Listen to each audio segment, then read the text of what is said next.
It's most important to understand that we use these patterns to different degrees. It's the mix of the patterns, the difference in the degrees that makes our unique combination. And whether we avoid a pattern or use it first, both are equally important to who we are as learners. You can look at anything in my room and see the different processes just emerge and the students blossom in each of their processes. Yeah, but I'm having a sequential moment, Mrs. Krause. Every person thinks differently and learns differently. And Lauren, you are very precise. Very. My learning pattern, my highest is precise. Because I love facts, I love trivia, I love memorizing facts, I love being right.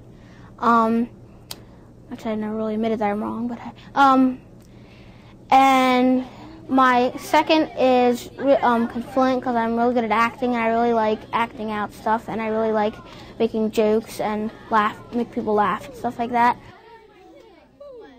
By training the teachers in the Let Me Learn process, we have been able to equip them with the knowledge and the resources necessary to determine students' learning patterns. Because we're not all the same, and we've learned how to accept that we need to listen to everybody.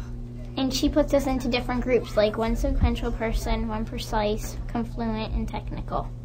And one abridged. Yes. Within the classroom, the climate of the classroom changes. The students learn readily from each other. They don't talk about getting instruction from the teacher, as if the teacher had the power to make everything happen.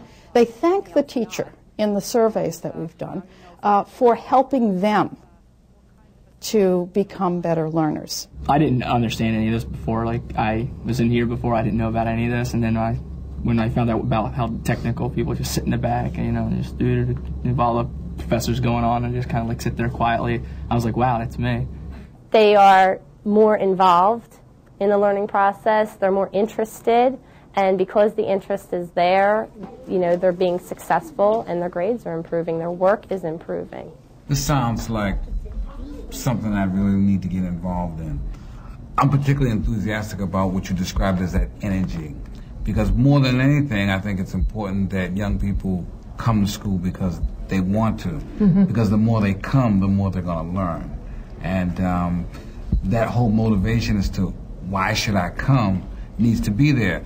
A lot of students that I have don't feel as though school is going to benefit them in their adulthood, which is why the test scores are low. I keep getting back to the test scores because that's something that's critical to us. That's right. The change comes because they now come as learners to school. They now know they are being listened to, they're a part of the classroom, and therefore there's some enjoyment in coming to school. It's not to be hounded by a teacher, but it's to learn with a teacher.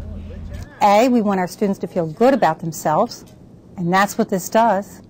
They recognize who they are, and even if they haven't been successful in school, they can see good things about themselves and the patterns that they use, and they also have hope that, hey, I can do what everybody else is doing. I just need to develop these areas and build strategies.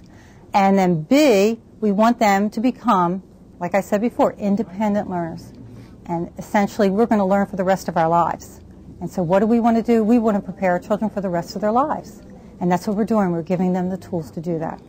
And what's wonderful about this is that they are going to be able to take this to every single grade that they go on to and in life. So once they learn it here, they don't have to, it would be helpful to have a teacher who knows about this next year, but once they're empowered, and that doesn't leave them at all.